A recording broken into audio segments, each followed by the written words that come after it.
So we're going to start with the defensive line here.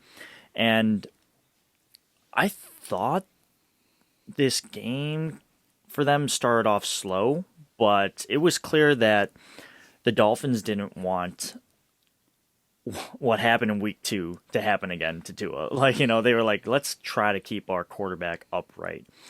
And I think that they paid a lot of attention to the edge positions as a result, but that just kind of left, Ed Oliver to just feast up in the middle. And boy, did he have a game. And he won't really show up in the stat box, but this man was just out there. And if you were watching the game, you saw his impact. It kind of like how AJ Epinesa didn't really show up in the stat box in week 2, but he had like 9 QB pressures or something like that. Something absurd.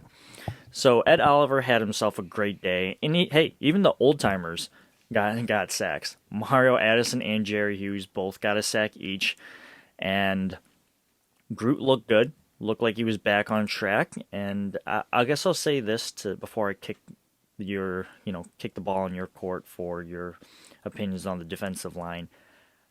How was that not illegal hands to the face on that 40-yard pass to Gesicki? The man, I don't know I forgot who the right tackle was, but he literally shoved Groot's helmet off his face.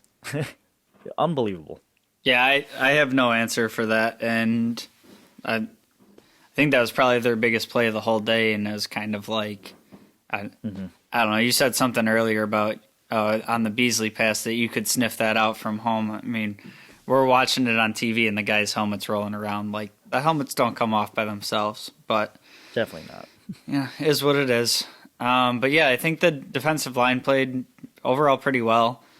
I think the Dolphins definitely came in with a game plan of we need to get this ball out of Tua's hands quickly, and it wasn't the statistical eye-popping numbers that we had against them in week 2.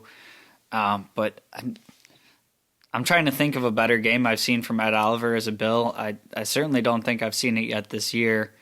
And like you said, it's not going to show up on the stat sheet what he did this week. I think his overall stats only was like 2 tackles, 1 tackle for a loss, something like that. But that man was coming right up the middle, playing on fire. Really, really just, it's almost as good as a sack to me to really have pressure in your face that fast, and Ed Oliver sprinting at you. That just sounds terrifying. But yeah, the only sore spot for me here, I think Harrison Phillips had a decent game. I'm all set on Vernon Butler. Yeah.